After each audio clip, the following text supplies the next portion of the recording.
Good evening, brothers. Good evening. Welcome. We are live on Black Man Lab. Thank you, everybody, for joining tonight. We're going to have a great discussion about navigating the college experience. I am Marty Monaghan, one of the co-facilitators of Black Man Lab. I will be on shortly. We're going to have a great discussion about navigating my brother Joe Barker. Joe? Good evening. Thank you for the panelists that are with us, and thank you for our host as always, and Jarrod, brother Grant, another good alpha man that's on the line, brother Glover. Jarrod Grant here with us. He's going to be playing double duty for us this evening. He's going to be doing the libation for my ancestors as well as he's going to be one of our strong panelists tonight. So glad you could be here. Evan, good to see you, brother, and brother Glover, thanks for joining us this evening. Absolutely.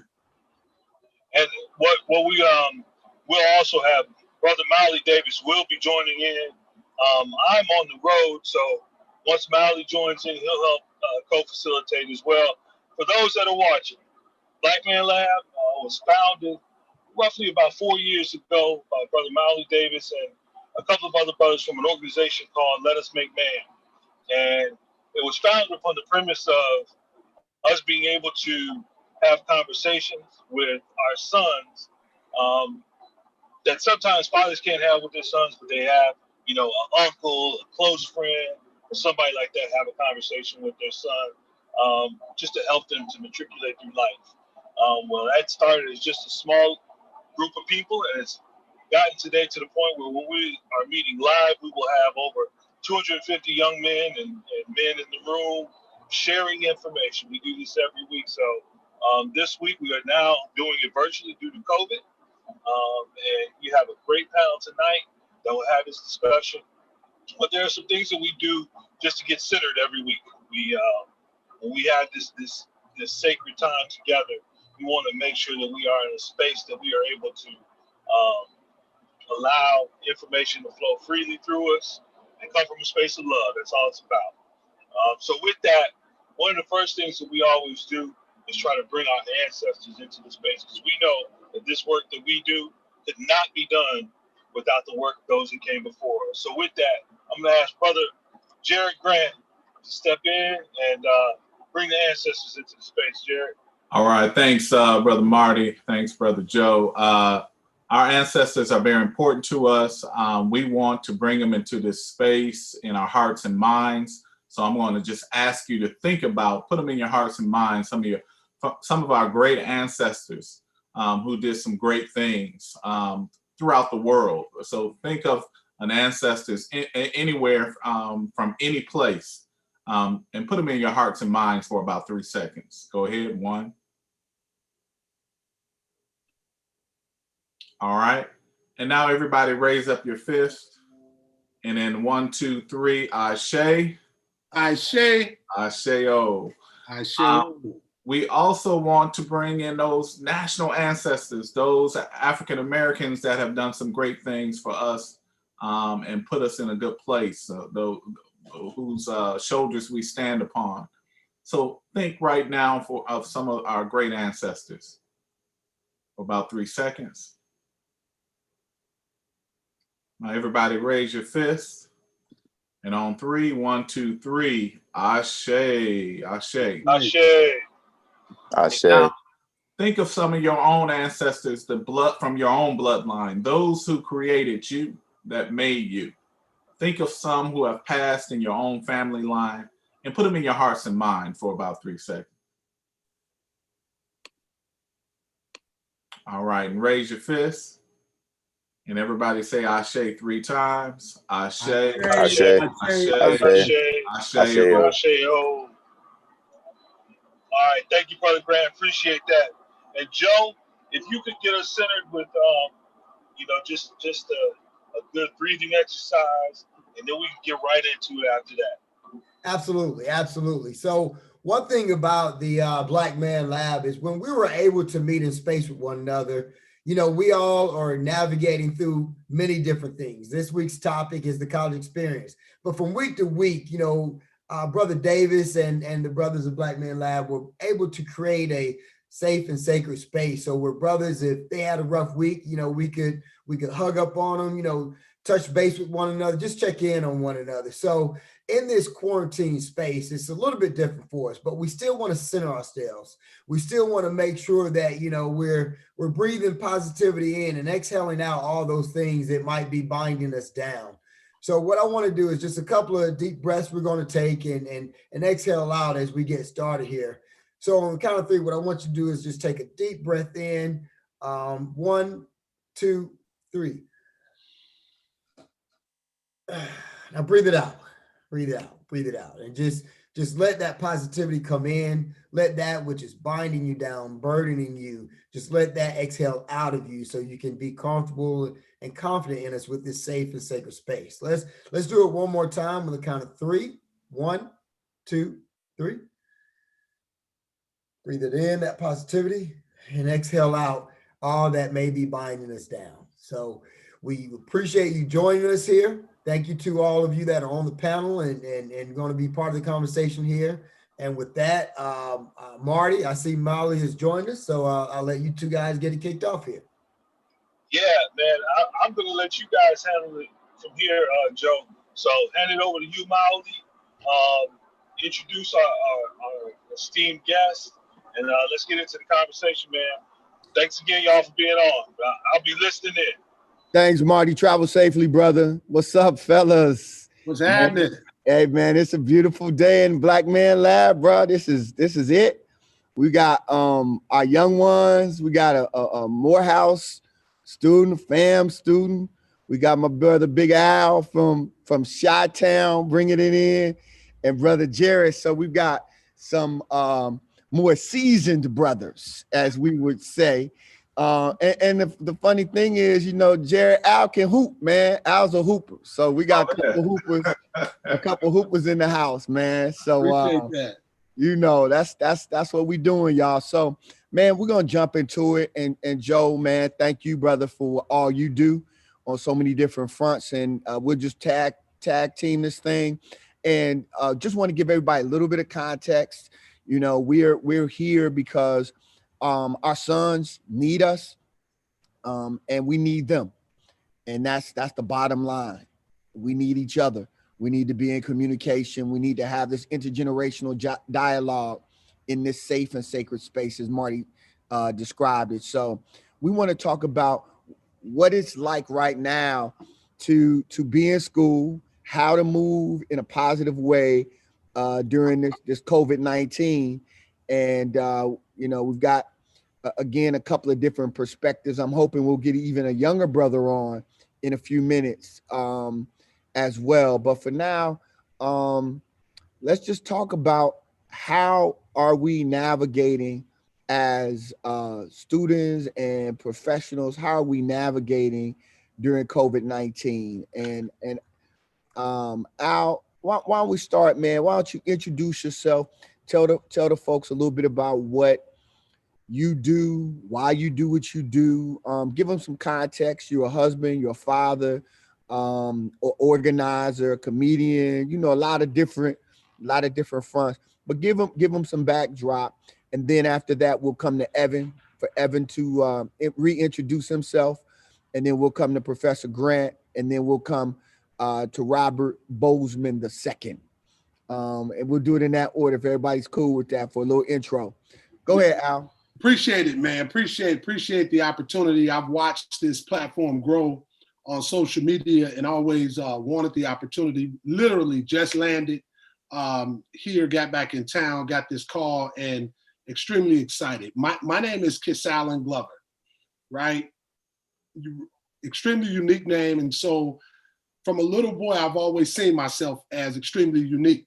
I had a name, I needed to carry that name in a positive way because it could have went the wrong way. And so I've always somewhat carried myself that way in and throughout playing ball, in and throughout going to college, through all my networking, just always walked in a way where I stood up straight. Grew up in a community where the neighborhood was rich.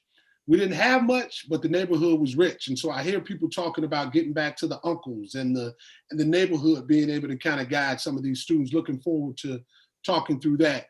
Went away to school, played some ball, went to Kentucky State, pledged, graduated, and went into sales, went into the field of sales. It was the easiest thing, had to get from Gap, was from Chicago, but for whatever reason, education kept calling me.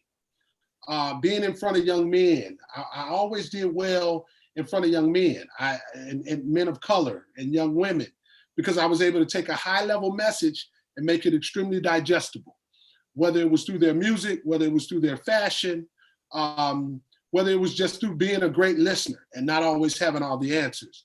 That took me to where I am now. And I know we'll get into a little bit more context, but as the director of enrollment for City Colleges of Chicago, in particular Truman College, have the distinct privilege of working with these students of color on a daily basis. And it is, as you all know, an arduous task, but being a listener, being someone there for them to talk to and kind of, to your point, navigate that experience, there's a responsibility comes with it. I hold it in high esteem. And so I'm learning today from you brothers. I appreciate the opportunity. Thank you, my brother. We appreciate you, man. And, I got some cousins in Chicago who might need your help getting into school, bro. So that's all I do all day, every day. Keep a foot in the door for them. You know what I'm saying? Maybe go open a window, let them in. That's it. Come on, young Evan, man. Evan got a chance to roll with us this weekend down to Sylvania, Georgia, in South Georgia. He was a part of that protest action there to lift up the life of Julian Lewis, who was killed by a state trooper on August 7th, unarmed, for no reason. Now he is another lost life. And so, Evan, come on in, man. Good to see you, brother. Rocking your A hat. Good to see you as well, Mr. Davis. My name is Evan Wasson. I'm a freshman business administration major with a focus in marketing from Atlanta, Georgia. And I'm originally from Lansing, Michigan. And as Mr. Davis said, this weekend I did get a chance to go down to Sylvania, Georgia, with a good group of like-minded individuals that said no more. So we went down there, made a great presence, and made our voice known down there. And it was a great experience for me as well. And during this time of COVID, of course, I'm in college from my house. Even though I wish I was on campus, it hurts a lot, but it's good to know that the AUC and the university has our health in great interest, if that makes sense. And they're still doing a great job of still giving us an experience virtually, and doing the best they can. And I appreciate my professors for putting their best foot forward, because even in this time, it's really easy for people to be lackadaisical with their jobs and their careers, but they're showing great care about our futures and nurturing our minds. So I appreciate that so much, and platforms such as the Black Man Lab, so we can discuss things like this in this time. Evan, a quick question, man, just to follow up so you can give people some context. How bad did you want to go to Morehouse, man? Oh my God, I wanted to go so bad, man. So look, I remember when I applied to Morehouse, I really applied the day of early admission, like the night of. The application was due at 11:59. Me, my brother, and my mother was in the living room at 10:30 getting my application done. And through that whole fall semester at Westlake High School, I was just stressed a little bit. You know what I'm saying? People would ask me, "What's up with Morehouse?" I was like, "I don't even want to talk about it." And I was just nervous. And I remember I had got an email saying that I was waitlisted, that I had to get my grades up. So my second semester, I went the hardest I could, and I wasn't really thinking about it too much. I was just like, I just got to get my grades up so I can get into school. Worst case scenario, I can go to another school. But I remember I was leaving school one day, and I got an email from admissions. It was about new student day, and I ran out of school. It was pouring rain that day. I started crying. I ran into my car. I saw my friends. I called my first people I called was my mother and my brother. I told them I got in. They were so proud of me. And I called you, and I was like, man, we did it. You know what I'm saying? Everybody in the lab just knew y'all had faith in me that I could do it. And just enabled me to be open-minded in a situation where I feel like times is tough. So that's a prime example of with COVID too. So just keeping an open mind, and we done got over situations before, so it's nothing we can't handle. So yeah. My man. Man, I had to pull that in, Ev, because I just wanted, you know, I think it's important for the folks that are watching to know how badly some of our young people want it to be where they are, but not knowing where they'd be, if that makes any sense. That not knowing that they'd be in this COVID environment and they wouldn't be able to be on campus and have the homecoming and do the Morehouse introduction, and all of those rituals are huge, you know, especially at HBCUs. And so I just wanted, you know, everybody to kind of hear your story directly. We're gonna bring on Professor Grant. And I don't know what he's wearing, but he has on something that is quite confusing. He represent the frat. Man, Don't start about it. You're outnumbered, brother. Don't yeah, start. I know. I'm always outnumbered. It's okay though. It's okay. Come on, Professor Grant, and then we'll have young Robert Bozeman II coming from Florida A&M University. How y'all doing, brothers? Jarrod Grant. I teach at Clark Atlanta University in the Department of Political Science, and I've been a professor there for a few years, and it's been a great experience. This new year, of course. Oh, I went to Wilberforce undergrad. I pledged at Wilberforce. Alpha Phi Fraternity Incorporated,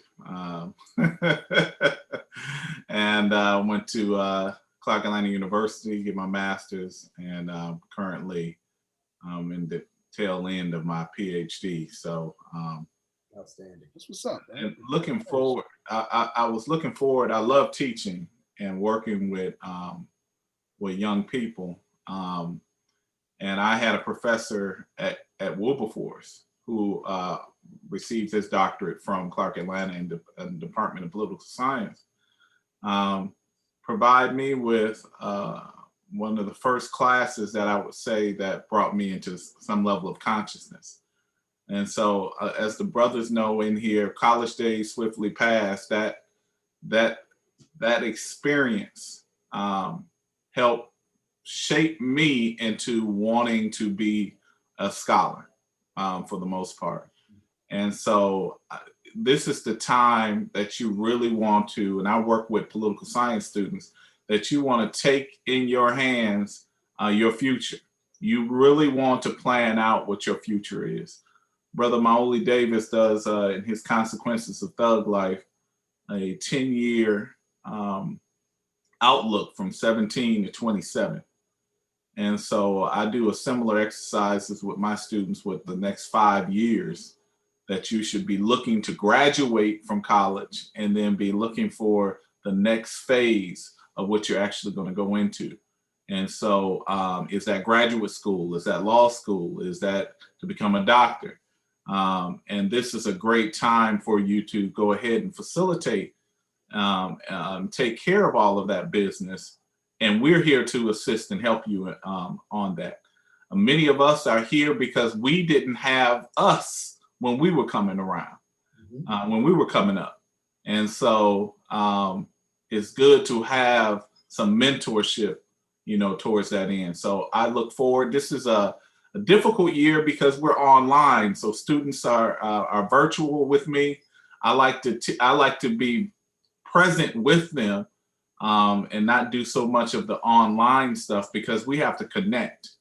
And so so I enjoy, my students say they rather connect. If it's even just virtual, let's connect and not do so much online assignments like that. And so that's where we are. And I'm looking forward to working with you brothers. Evan, I'm looking forward to seeing you on the AU and seeing you on the promenade and seeing what y'all talking about. All right.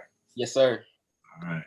And I just want to reiterate one of the things that I think is so beautiful, and why you know, I found myself so often leaving the Naval Academy to try to get to Howard every chance I could, is because of the relationships and the camaraderie and the love. And that is a in-person experience, right? That's, you know, it's be able to connect with your people. to sit with your folk is a important, powerful thing to do.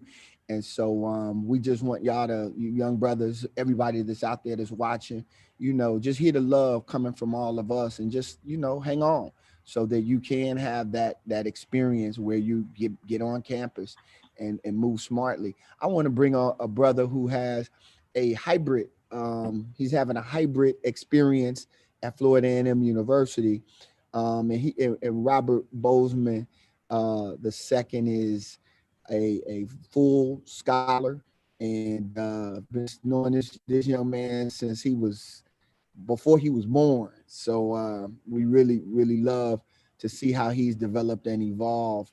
And just come on in, young brother Bozeman, and tell him about your experience at FAM, what it's like, and give him a little background. All right. Hey, everyone. My name is Robert Bozeman. I'm from Atlanta, grew up in Atlanta. I'm a freshman here at Florida A&M. I got here on a full ride, so I'm pretty lucky to have that. So it's kind of an interesting time right now. We all know what's going on. So like you said, it's a hybrid experience. It's tough. It beats being at home, but it's tough because you're even more on your own. I haven't met with any adults, maybe like I haven't met with my advisors. I haven't met with teachers, anything like that. So I say it's more independent because I have to manage myself, manage everything on my own. It's nice not having to get dressed and go to class. I'm not gonna lie. I do class in my bed sometimes, but it's definitely some challenges that come with what's going on right now. So what was the question? What's your major? Tell them your major, brother. All right. I'm majoring in computer engineering. I'm still hoping to go to law school when I graduate. So we'll see how that goes. But as of right now, I'm interested in engineering, technology, that whole sort of field. So I don't want, you said it kind of quick and on the slide. You were like, I got a full ride. So I want everybody to understand, when we say full ride, we talking complete. This brother damn near scored a perfect score on the SAT. Just had worked his behind off. I could give y'all some backstories because I get to talk to his dad every day. But I think the important part is the support of family, the support of his grandparents and his parents. And he's really just tried to, I think, really shine a bright light on when you have that kind of support. We win, man. And so parents, I know it's been frustrating with my sons. I got one that's at Howard at home and one at Emory that's, kind of on the hybrid tip. Parents, we just have to just know that you don't know who you got in your house. You just got to keep loving on them, keep believing in them, and keep pushing them. So I want to come back around the horn. Joe, you got a question you want to throw out there to get it kicked off? I do. It's difficult because I want to start with Brother Glover and Grant, kind of sort of just to talk about some context, but I really need to revisit Evan and Lil Bozeman, having met and talked with both of them at length. Fellas, tell us, Evan, you told us a little bit about what it took for you to get into Morehouse and your grind and your hustle. You got a lot of young brothers out here listening to you now that are tuned in. You got some parents that are getting on their sons saying, hey, this is what needs to happen, da-da-da. Bozeman and Evan, and Bozeman, let's start with you. What was your high school career like? What was that last year or so in high school focused on, knowing what you were trying to achieve to get this full ride, to get into FAM and do some things before any of this hit? Just all the money that it meant that you might be able to, take that burden off of your parents a little bit. Tell me what that grind was like your junior, senior year. all right. For me, my senior year, I'm not gonna lie, it was pretty easy because for me, most of everything I had it figured out junior year. In October of my senior year, that's when I found out I was going to college for free, which is pretty early in the year. So, Right. once you figure that out, well, you know, school is just like, I'm just going just to go now. So I'm gonna keep it 100. Like, I was just going just to go. So school, 12th grade was pretty easy. What about that junior year though? Because I know that junior year is right. what helped your senior Junior year was a grind. Junior year was tough. Junior year. All right, junior year, classes were tough. I took all the hardest classes I could. I took a bunch of AP classes, a bunch of IB classes, made decent grades. So, but now, I'm not gonna lie, it's probably gonna get a lot harder because as y'all see, a lot of schools, what they're doing, well, it's harder for some people, it's gonna be easier for some people. For me, if I were to graduate this year instead of last year, I don't think I would have gotten a full ride. And that's because, like Uncle Mally said, my test scores were so good. And I knew that, you know, I always knew I was a good test taker, so my grades didn't hold as much weight. But now with COVID and everything, kids can't take tests like that anymore. So I don't know if y'all keep up with schools and all that, but a lot of them are starting to waive the SAT, ACT requirement. So it's going to be a lot harder. It's going to be a lot more competitive for kids that aren't great test takers. So I just think it's going to be a lot harder to get into schools.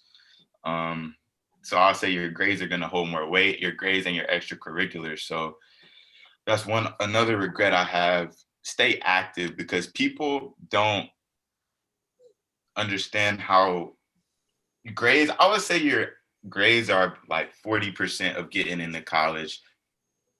Test scores are like 20, and then everything else is extracurricular. Are you in clubs? What's your role in these clubs? All those types of things. So one word to describe your last couple years in high school more than anything should be busy.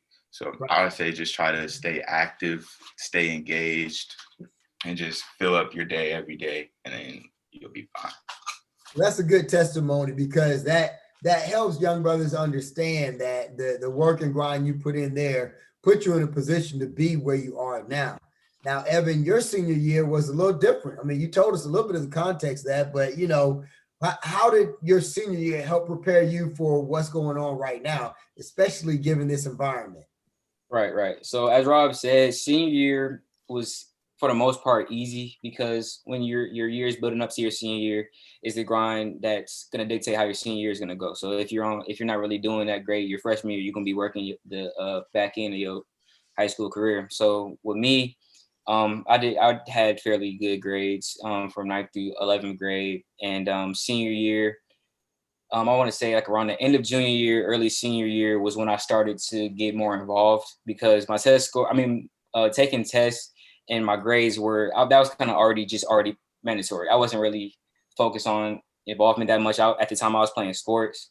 So when I stopped playing sports, I had to do something. I had to be active in some way. So I started to be involved in more extracurricular clubs. I was just like looking for clubs just to join that would be somewhat beneficial of things I was interested in.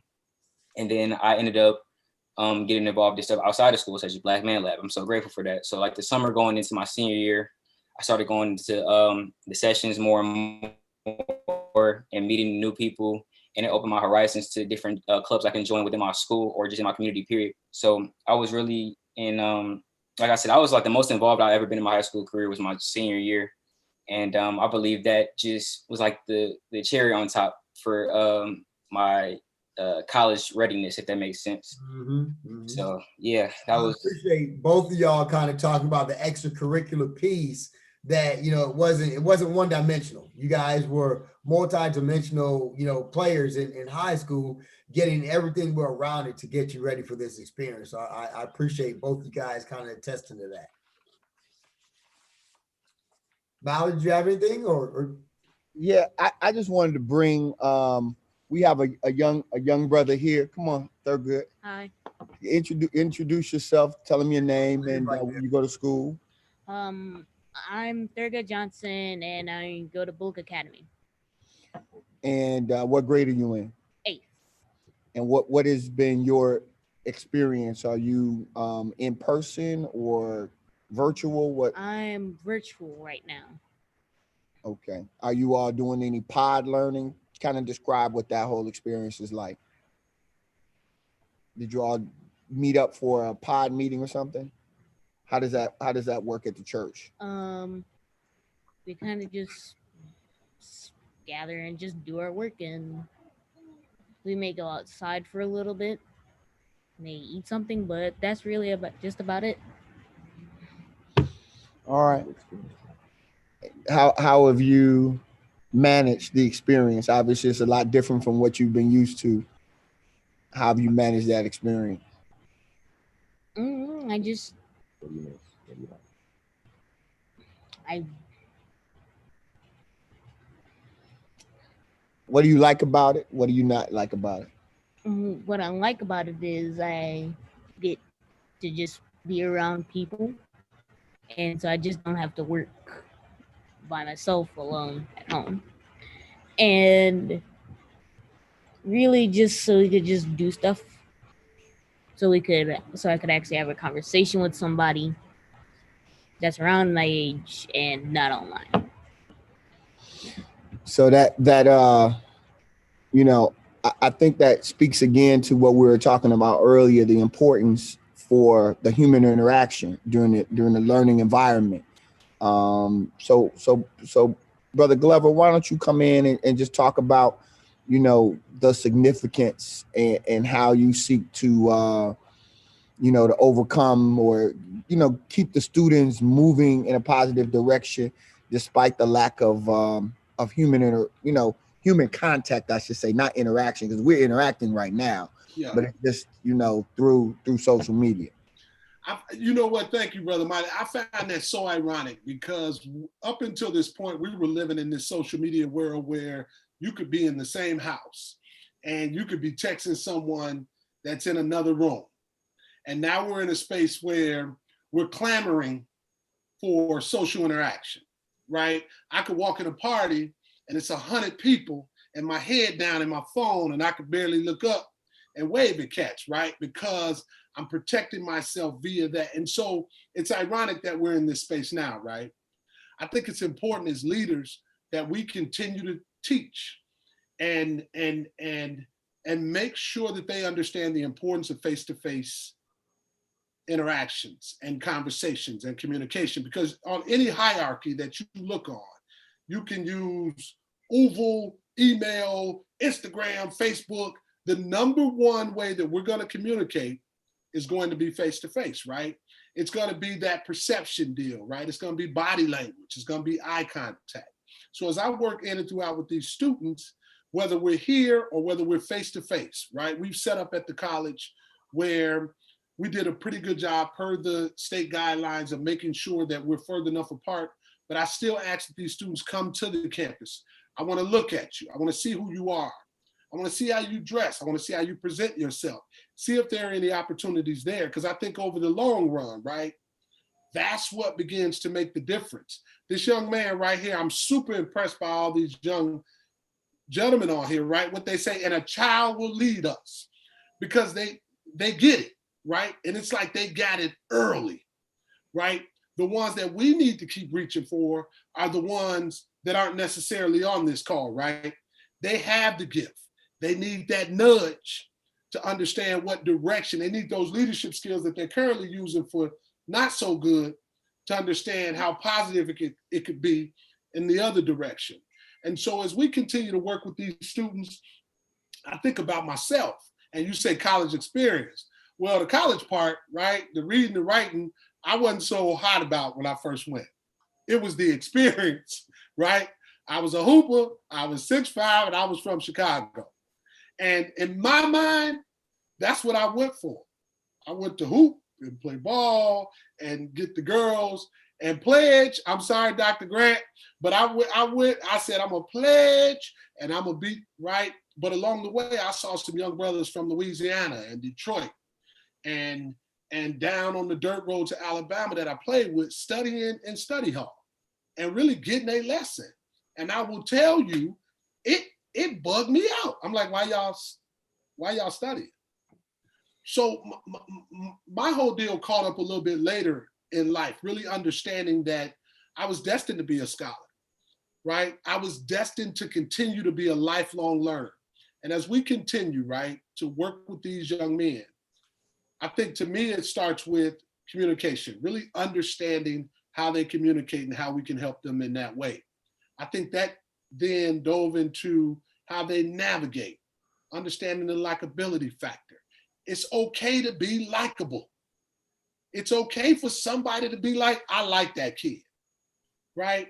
And just continue to drive home the importance of priorities and making sure you're taking care of your obligations. I won't talk on, but in my current role, from a city college perspective, when I look statistically across the board, I look at all the nationalities, we enroll the least amount of African-American males from a city college perspective.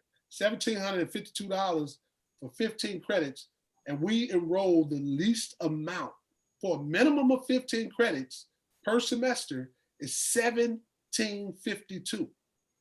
And we enroll the least amount, right? So my gigantic task or my arduous ask right now is to create out-of-the-box enrollment opportunities to get these brothers, you know, to come to school. And so joining panels like this, I listen, I learn, and I take these ideas back. But it's continued work, and we'll continue to work on it. So, Brother Glove, I want to ask one thing, because that's one of the questions I wanted to get with you. As director of enrollment up there, you know, and I think you just kind of said some of that, but we don't have to talk about specifically the metrics, but just in general, what has the direction been going? It doesn't sound like it's been going in a positive direction in terms of enrollment. So what is it that you've seen? You know what, enrollment in the particular instance I'm in, enrollment was down about double digits when I first got there back in 17. And through innovation, through some out of the box type of activities, joined a group called Men of Color in Education, partnered with early childhood portion of the college. They began to give scholarships. We went out and found young men of color who were interested in becoming educators. We were able to pay for their education. That helped. I'll be honest with you, some of the courses around, and I hope this is cool, some of the courses around this cannabis industry and these students really learning the back end has helped tremendously with enrollment, them just finding something they want to do. The other part is that traditional, in most instances when I go in these homes or talk to these parents, the traditional go to school, get a 4-year degree, come out, get a job, that thought is fading a little bit, right? Because I can go and get my barber certificate, or I can go and get my beautician certificate, or I can go and get my automotive certificate and go out, and as long as I take me some business classes, I'm certified, I'm licensed, I can make a living for myself. I can go learn how to be a culinary chef. I can drive trucks. And so just to answer your question in particular, I do see a rise in Hispanic males across the board that are entering college. I do, statistically, I see a rise. And in talking with them, most of it is that this younger generation, right, they're the heads of their households. Their parents don't speak English. The parents don't understand the technology. And if you look at those two things right there, you don't speak English, you don't know the technology, then whoever do, they kind of running the setup. Yeah. And so I find a lot of these young Hispanic males are going back to school. That's why I see the trend on an upward, move right now. I got you. Thank you, brother. Thank you. Brother Grant, you're right over there at the AUC, man. You see it all. And I know just even before all this hit, I've had the luxury of knowing you for quite some time and how involved you are in the community and at your school. What is navigating? You mentioned something when you were introducing yourself that you're trying to be a little bit more in space with them. Because one thing I have continued to hear from the youth is, waking up and being online, that's not really what we're getting, so forth. So how are you navigating with them to try and keep them engaged? Because really, we can't lose the Evans and the Bozemans, and how are you doing that? What's your engagement look like? Well, attempting to do exactly what we would do if we were in person, just make the class engaging. Many of them, especially when it comes to Black or African history, it's their first time even hearing it. So I'm that professor that somebody did it for me, I'm doing it for them. The other thing is I have a nice cadre of brothers and sisters that I'm able to bring into my classroom, whether it's virtually or physically. Brother Mauli comes to my class every semester, you know, as a civil rights attorney, and before he was a criminal attorney, that they're impacted because many of my students want to be our political science students and they want to go into law. And so they really have not touched an attorney before.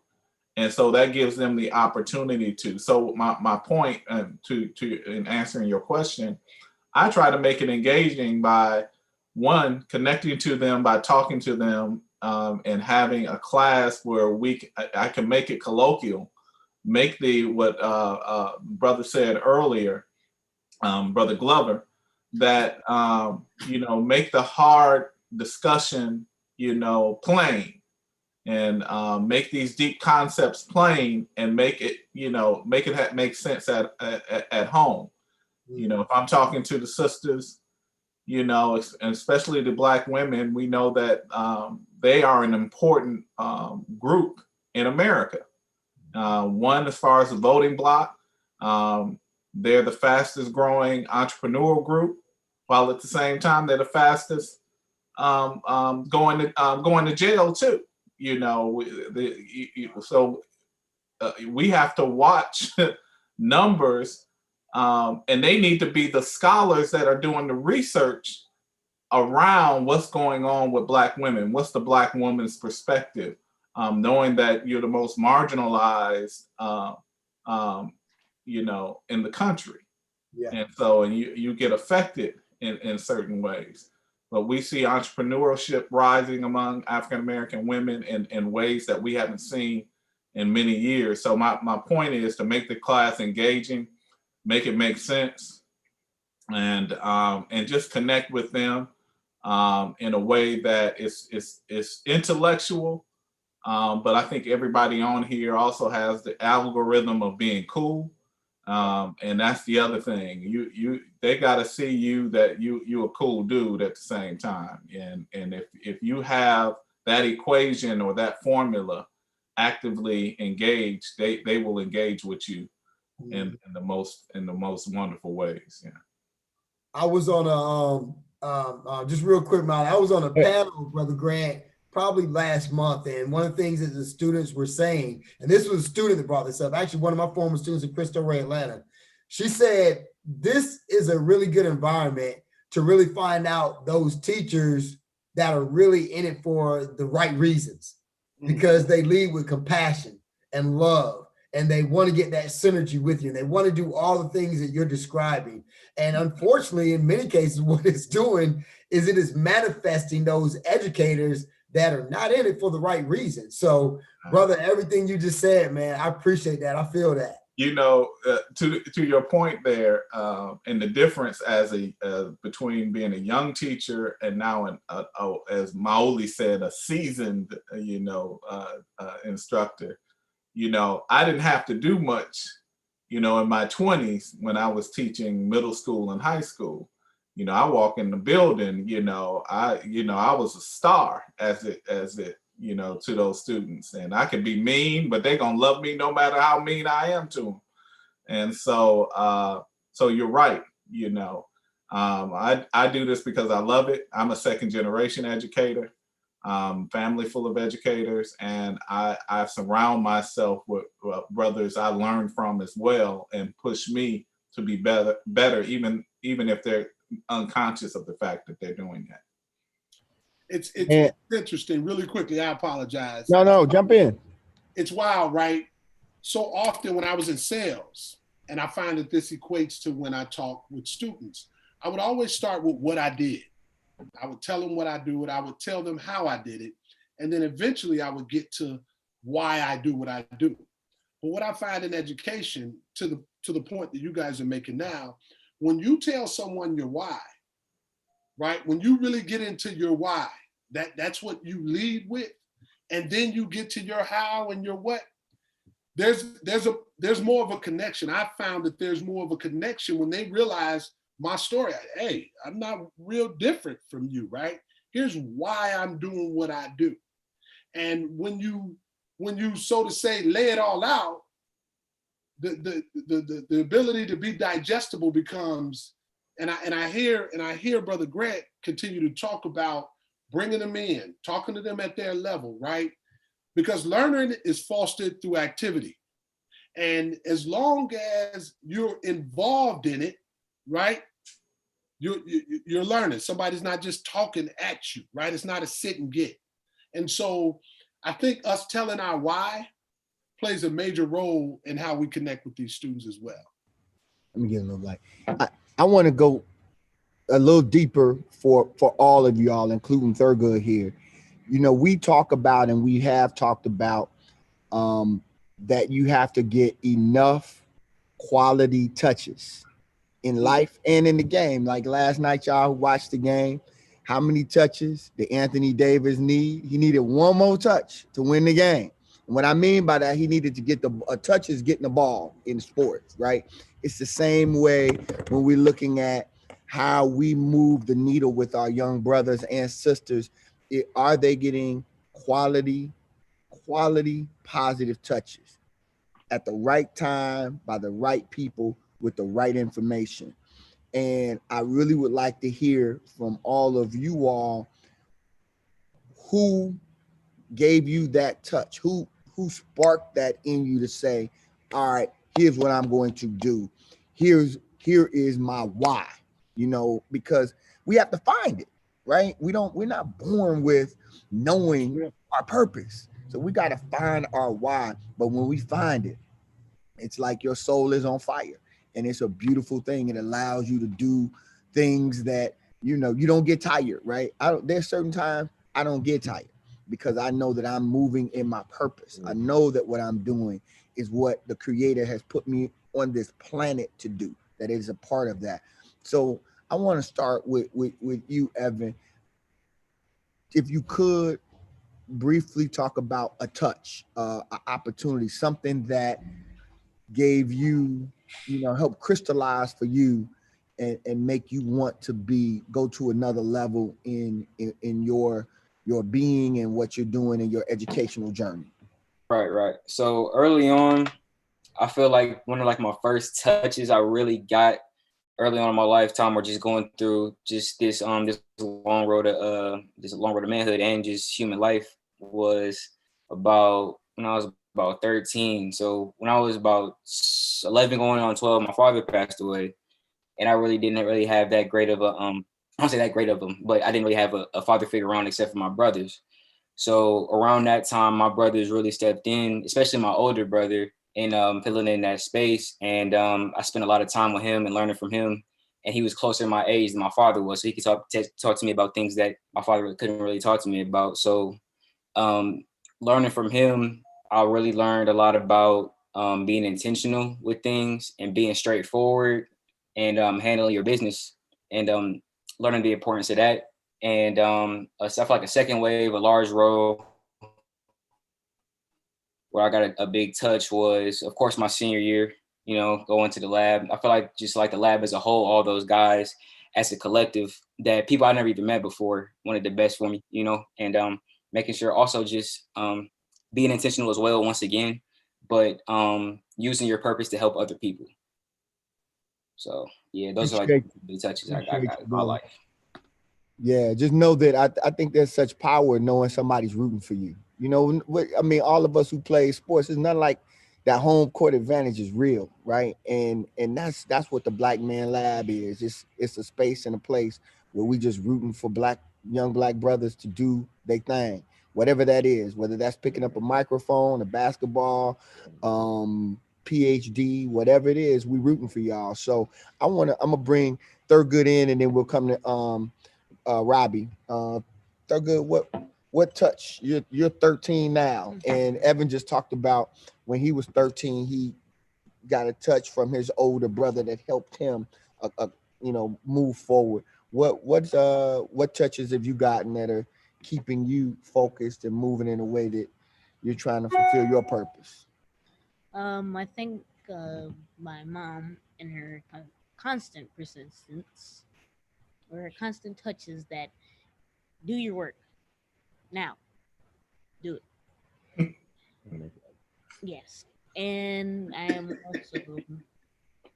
also some of my peers in the different clubs that I'm in. What Yeah, like what club are you in that you feel like it helps push you a little bit? probably the anime club that I'm in right now. And what's it called? An anime club. Anime club. Yeah. Okay. All right. What do y'all do? So basically, we just sit around, play some video games, and watch anime. And do you have a leadership role in it? Yes, I am the president of the club. All right. All right. There you go, brother. Appreciate you. Brother Robbie, come on in, man. Talk about your touches.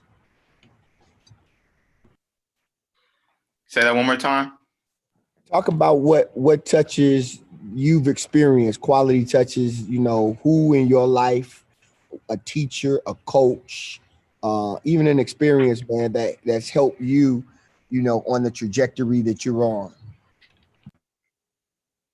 Okay.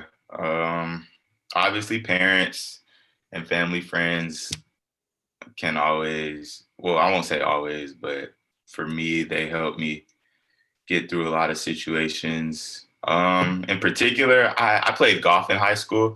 I was a captain of my golf team. So I would say my golf coach, she kind of helped me stay on track because I wanted to play basketball, but freshman year I was like 5'3", so it wasn't looking good for me. And once I got cut from the team, it was just like I was just there. I wasn't doing anything with myself. So I had this golf coach, and she reached out to me because what freshman wants to play golf in high school, if we're being real. So she kind of reached out to me and made sure I kept playing. So I ended up getting a job at the golf course, played all 4 years. So it kind of turned into my life. So I would say she definitely just, in that respect, helped me to stay on point. I'm trying to think. You let her. I'll say this whole program, this program too. Say it again. I said, and you lettered all 4 years in golf, man. I did all 4 years, and I would have never, like, leaving 8th grade. The months leaving 8th grade and starting high school, I would have never expected that I was gonna do that. It just kind of happened. I could tell my coach, I could tell she wanted me to play. I didn't know why I was terrible in 9th grade, but that just shows how much she cared about me and wanted to see me go do something with myself. So that definitely made a difference. Programs like this helped me, Monday nights. I wasn't doing anything, should have been, but it helped me kind of just put everything into perspective and step back and look at what I'm doing, where I want to be, how I'm going to get there. So I say you all too definitely inspire and encourage me. Yeah, I'll just leave it at that. All right. We appreciate you, brother. Brother Grant, I think you mentioned you had a professor at Wilberforce who impacted you. What other touches have you gotten in your life that's helped guide you on this path? Your commitment to teaching is not just like African history, like it's just in your head, right? It's like you are trying to live a certain kind of way and bestow that upon all of the people that you interact with. What clicked for you for that to be part of your life mission? I will put it on 4 clicks, and I'll tell you. The first one was 10th grade. Brother from Morehouse came. I had an experience, a brother who, again, I think we modeled that today, that was strong and intelligent, and finished college, and he was even an Omega. But it impacted me to do better in school just Wait a minute. Was that some shade, bro? I mean, you know, I'm a Kappa, but I ain't gonna just let you throw no shade. no. I'm just saying that He was even an Omega. we can differentiate. You know, D Rice would be going crazy if I didn't say something. All right.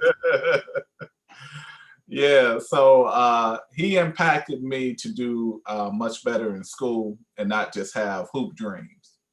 And so I got more serious.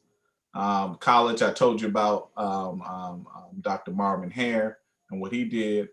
And then I got to the AU, and I went to see the lecture of Dr. John Henry Clark. And it literally, I had another epiphany of type of moment. And he just sent me on a loop and I just, you know, I went on an eating frenzy of just information because of what he did, and it impacted me.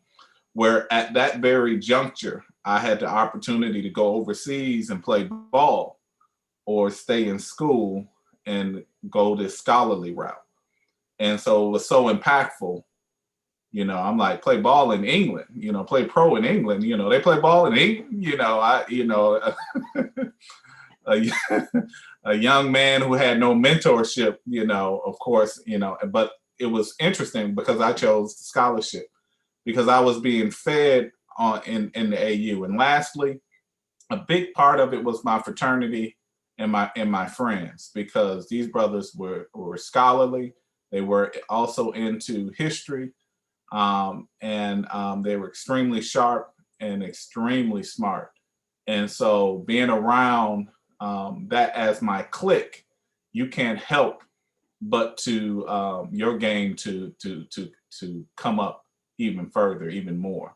And so those were the four cornerstones of that pushed me. And as a result, you know, my friends like you, like Joe, like all the brothers of Let Us Make Man to Black Man Lab in my fraternity, all scholars, all cool, and pushes you to stay in the vein of being a brother of light, being a brother of history, being a scholar, being professional, and just being a good brother. And so you can't help but be a better person naturally with having such a class of brothers and sisters around you. Yeah, Appreciate you, but Al, I'm gonna come to you, man, and I think, you know, and I want to give a little bit of a frame, Al, because you're in Chicago right now. I think, you know, we were watching national news. We're in South Georgia, man. They talking about Chicago, man, and it's just like, you know, folk ask us, man, how do y'all make it? How do y'all live and all of that? And it's just this portrait of despair and hopelessness, man. And here you are, you know, as a father, as a husband, as an educational activist, in terms of you know, you going to get them. You feel me? You know, it's different from, you know, you not just sitting up in your office waiting for them to knock on your door. You knocking on doors. What? Talk about those touches that have put you on this path, bro. So it's interesting. Mine are a little bit in the reverse. Back in the 6th grade, I had a teacher named Miss Penny. And because I was tall and long and a kinesthetic learner, for those you all know, that's hands-on, she didn't understand how to differentiate how she taught me. And so she would call me dumb and sit down. And it was always like I was the one, right? I remember it like it was yesterday. It was always like I was the one that was getting it. So my mom would come up quite often to talk and do the principal meetings and such, to no avail. Over about a 2-month period, my mom just worked with me. She said, here's how we're going to deal with Miss Penny. And so it started out as a negative process, but mom had me ready in one fall day, y'all, I promise. Miss Penny got to hollering at me in that class, and it was all loud, and everybody was turned up, as the kids would say today. But mom had me prepared, and I told Miss Penny, I looked her in her eye, and I told Miss Penny, you have philosophically dehumanized me to the extent where I may not be able to adequately function as an adult. And if you do not refrain from treating me in such a manner, I will have no other choice but to take you to the U.S. District Court and charge you with a philosophical tournamental injury. Because if insensitive teachers like you continue to brutalize potentially young, brilliant individuals like myself, you ruin my life's chances. And it's interesting, I still get chills, because at that moment, I thought Miss Penny was gonna knock fire from me. But what I learned and what I didn't understand when Mama was having me paint the fence up and down and back and forth was that if you learned how to use your words and you learn how to command your space, you understand tone and how to interject and so forth, Miss Penny backed up in the other direction. That was the first time I understood the power of communication. I was in the 7th grade. And I used that going forward. The next time I got a little older, and I had a boss. I was working for WWW Granger. I ain't scared to say that name. And I had a boss. And he was actively pushing me out the door. And here I am, this polished communicator, 40 accounts, I'm doing my thing. In my mind, he was actively pushing me out the door. And so it worked. He worked on me until it worked. But come back around, some of the work I was doing, I was brought back to Granger to speak to his group of people around leadership and what was their action logic around leadership, right? What role did they fall in? And so that was very rewarding. It wasn't an aha moment, but it was an opportunity to say, hey, I'm working on what I'm doing. And then finally, the gentleman I work for right now, his name is Dr. Sean Jackson, former science teacher, CPS on the West Side. He has worked his way up through leadership and just networking and really understanding education in CPS. He's now the president of Truman College. I think that partnership and him really understanding me and giving me free reign to be me, to tell my story, to connect with these students in a way, and I don't want to overuse the word, but it makes it digestible, to share my experience as a college athlete, to share my experience as a scholar, to share my experience as at one point a college dropout. I think is extremely, I give him big ups when you talk about touch points in terms of allowing me the opportunity to manifest, what's going on in some of these kids' lives through my story. So I think those 3 touches, it was funny listening to Brother Jarrod. Those 3 touches had the most profound point in my life, and I share those stories with every student I get an opportunity to share them with. I appreciate that, brother. That's real quick. Chicago is tough right now, and I apologize. And as a dad of a set of 21-year-old twins, 6'5", long, out here doing the right thing, it's tough. It's scary. I tell you to my core, it's scary. But you as long as you know that you're empowering them, and I'm listening to these young brothers talk, you're empowering them with foundationally the right thing to do, keeping your head on the swivel. I think we'll be in a good place. I had to hit that, but it's scary, man. But I think we'll be in a good place. Appreciate that, brother. Hey, as we get ready to wind down, here's some powerful things you guys have offered. I want to go back before we close it out with habits and rituals, because we need to get ready to wind down. It's very important to me. I need to hear from Brother Bozeman and Evan. We see how Brother Grant and Brother Glover, how they've navigated the spaces that they are. Brother Grant's kind of engaging more. Brother Glover saying he's seeing the Hispanic numbers go up and so forth. Lil Bozeman, you down to FAMU. I went to FAMU. Yeah, I like it. A fool. I got you went to FAM and you played Alpha. And I played Alpha. So, Brother Bozeman and Evan, man, I need to hear from you guys. How are you all navigating? And these young brothers that are coming behind you need to hear. How are you navigating this when you're in a dormitory, Bozeman? You can't even go up on the set that often, or y'all weren't eating the calf. Like, what's that look like? Tell me how you're navigating and surviving that. And then right behind that, Evan, I want you to do the same, brother. All right. Well, I would say it's just different. I wouldn't say it's harder. I wouldn't say it's easier. It's just a different environment, different situations. So just staying focused mentally and with everything around you, keeping your goals organized, making sure you know what you want to do, everything you want to do, and how you're going to do it, and just take it one step at a time, figuring out how you're going to achieve those goals. So for most people, once you get to college, getting in, it depends where you go, but getting in tends to be the hardest part. And then once you get here, you know, it's just school. But with this, it's just a whole nother, it's just something else you have to think about. So grades, I don't know how to explain it. It's just, it's just school. Let me see. I'm gonna let Evan talk for a minute. All right, well, I appreciate that, Bose. But go ahead, Evan. What about you, man? Like Rob said, it's really just school, to be honest with you. Like, even though like I'm not on campus, it's like all I know is my work is at my computer. It's not gonna go nowhere. So it's really up to me how I spend my day. You know, like I can, like, my bed is right there. I could sleep all day if I wanted to and not get my work done and fail on my classes.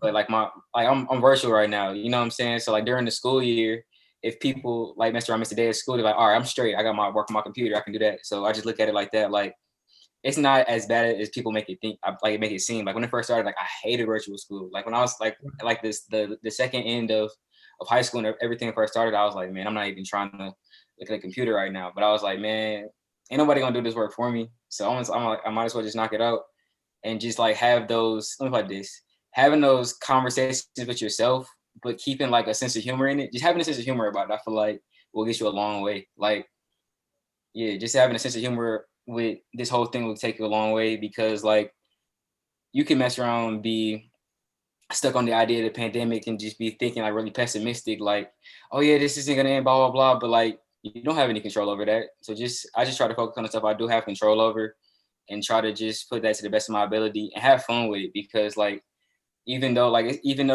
I'm at home on lockdown, there's people that's not, don't even have a house right now. You know what I'm saying? Like people out there that have it way worse than I do. So just accepting what I have and have fun with it for real. Man, I love and I appreciate that perspective, man. Both of you guys, I think that's very wise of you guys. So as we end up, man, what I want to ask, and it really ties into kind of what you all just said, your focus and what you do to stay sane and stay focused and be in the space that you need to be in. But for all four of you guys, I want to talk about the habits, rituals, and practices that you do on a day-to-day basis to just kind of keep you engaged, keep you focused, keep you sane, keep you knowing, hey, I got this. This is under control. Or, hey, it's not under control, and here's how I'm going to get it under control. But what habits, rituals, or practices might you have? Just tell me a couple things for a couple seconds. And Brother Grant, we're going to start with you because I know that you know the drill. And then we'll go around. We'll go Brother Grant, Brother Glover, Evan, and we'll end up with Bozeman. And I want to hear from Thurgood. Well, Brother Barker, right now, getting up in the morning, do some libations, speak to our ancestors is one. Try to get out and trying to get back in basketball shape, and that's taking a long time. But hey, I'm out there. I get 5 miles in a day, most days, and so just those two disciplines. And right now, I'm studying for comprehensive exams. So then I'm waking up pretty early. I read for a couple of hours first thing. Then I jump out, do the 5 miles, and I'm teach class, and then I'm back to some study. And so that's where I am right now. Those are my rituals right now. Appreciate that, brother. Brother Glover. You know what? Every morning I wake up, I listen to Rocksteady by Aretha Franklin. That's my song. Every morning I push play. Rocksteady, baby. Just it settles me, right? To Brother Grant's point, I have a little workout ritual. Done fell off a little bit, but I have a workout ritual, and then I have an accountability partner out in Phoenix. A young man who's doing real estate. He's doing really well. We try to go 3 days a week where we just talk to one another and make sure that what's on our calendar, both personal and professionally, that we're holding each other accountable to getting that done. I too just embarked on a journey to receive my master's in organizational leadership. About About 8 weeks in right now, just finished the first course there. Don't know what I was doing, but really having fun reading and writing again.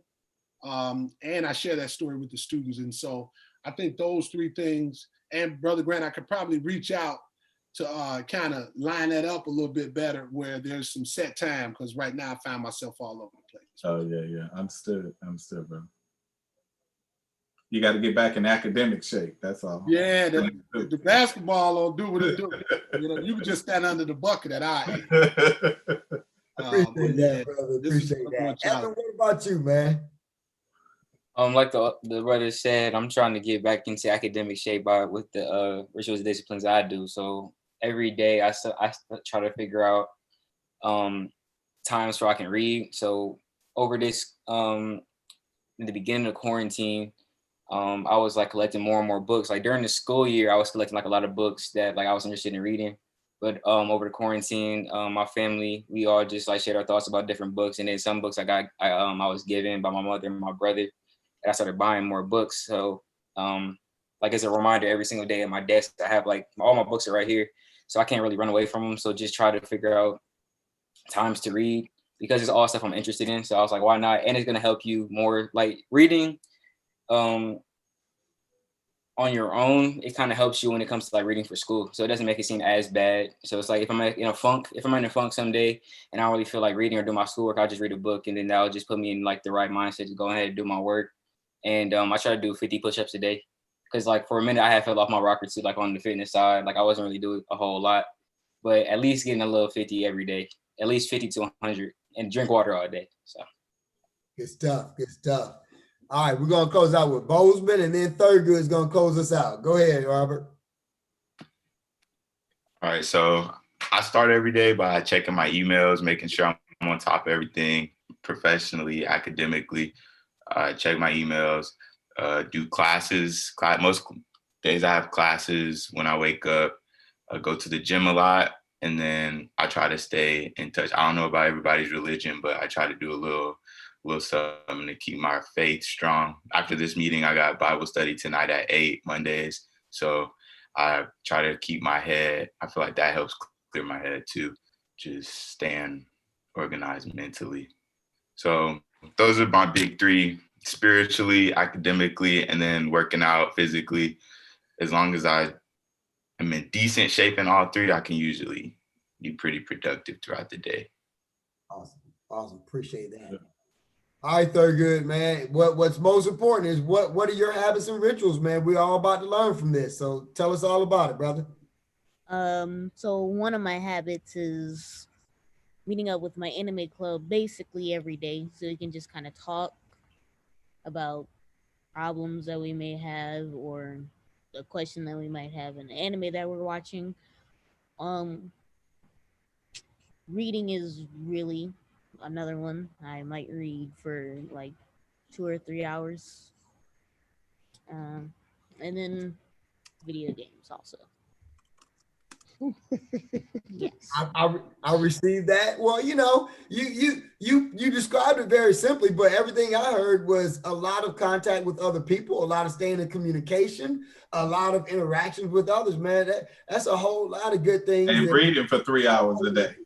Exactly. I'm very transparent with yours, and I mess with that. He is a reader. Let's make sure of that over here. Brothers, hey Miley, before you jump, I just want to make sure you know it's anime, not anime, because I think you might have been thinking of something different. I know. Y'all hipping me up. Y'all put me on game, man. You know, I'm constantly learning. You know, it's the Asian cartoons, brother, not Ike's. Yeah, man. Somebody eat the cake, anime. Eat the cake. All right, hey man, bring us home, brother. Bring us home, man. I've been enjoying just sitting back watching, man. But go ahead and bring us home, man. Yeah, man. This is another beautiful night. A lot of comments, I think, were on Facebook and the way people are watching. So we're gonna follow up, and then we want y'all, man. When this goes up on YouTube, we want you to share it. You know, we just want people to see, our people in particular, to see hope. And that's what we believe Black Man Lab is. When you can gather brothers like this that are intergenerational and they can tell their story. They're on a lot of platforms where we get to tell our story in a safe and sacred space. So we appreciate you, brothers, for your transparency, your honesty. And so we want to close out. We lock arms here. Put your arm up for me. There you go. We lock arms like this, y'all. So if y'all can take yourself off of mute first, because we're gonna ask you to repeat something. To take yourself off of mute. Go ahead, Robbie. Yeah, come on. So my man Jarrod Alghani gave us this ritual. And when we were in person, we are locked in arms. And what we say is that I am a link in this chain and it won't break here. Let's say that together. I am a link in this chain. I'm a link in this chain. And it won't break here. And it won't break here. I am a link in this chain. I am a link in this chain. And it won't break here. And it Won't won't. break here. We are links in this chain. We are are. links. And we won't break here. We won't. We won't break here. Ashe. Ashe. Ashe. Thank you, brothers. Thank y'all. Appreciate your energy. Y'all stay safe out there, man. Keep doing your thing. Make the hood great again. There it is. No doubt. No doubt. Yes, sir. Thank you, family. Good Thank job, y'all, man. Thank you, Evan, and Yes, thank thank you, you. Bozeman. And good meeting you, Yes, brother. sir. Thank y'all for having me. Appreciate it. Yeah. Yes. Thank you all for having me. You all, man. Thank you. Great job, Joe. Thank you. All right, Marty. Thanks, brothers. All right, Y'all man. stay safe. Kiss. Appreciate you, bro. Yes, sir. Thank you, Anytime. All right.